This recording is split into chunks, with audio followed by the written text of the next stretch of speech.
Chers Africains, chers Camerounais, ce qui se passe aujourd'hui autour de l'idole et de son père dépasse le simple fait divers.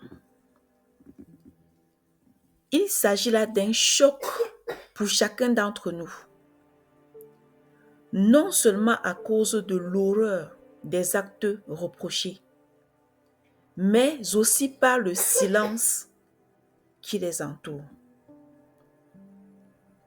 C'est-à-dire, le père de l'idole a tué un homme il y a quelques semaines. Par la suite, il a été brièvement emprisonné. Puis, cet homme a repris une vie publique normale jusqu'à promouvoir le concert de sa fille. Et 2 semaines plus tard, il a tué de manière sauvage un enfant innocent de 6 ans. Ah,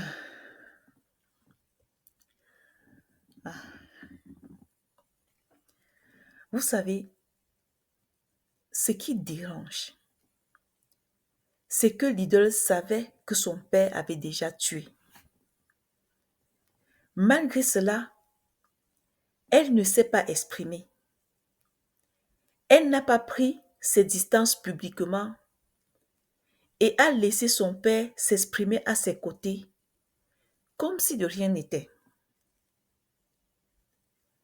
Mes chers frères et sœurs, il ne s'agit pas ici de faire porter à l'idole la responsabilité juridique des crimes de son père.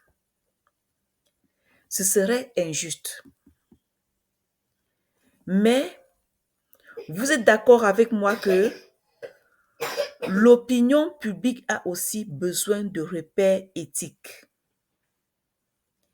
Et dans ce cas précis, le silence, l'inaction ou la stratégie de communication semble choquant pour un artiste qui incarne les valeurs humanistes dans ces slams. Dites-moi un peu, est-ce qu'on peut encore parler d'engagement quand on se tait face aux crimes qu'on connaît?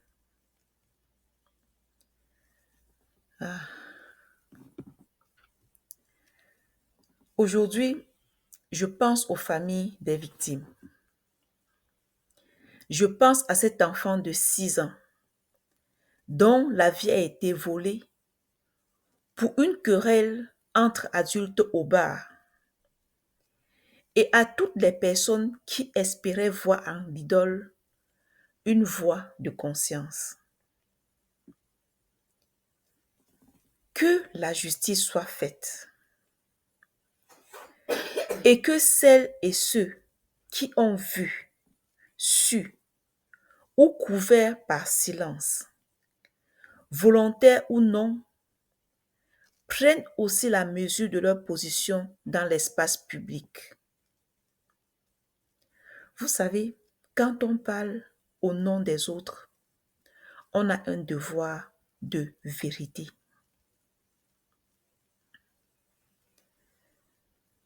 Sachons briser le silence.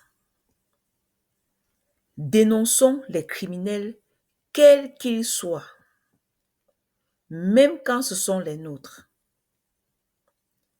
La justice n'a pas ou ne devrait pas avoir de visage privilégié. Protégeons les innocents et non les criminels. Ne fermons pas les yeux quand l'horreur porte un nom qu'on connaît. La vérité doit toujours passer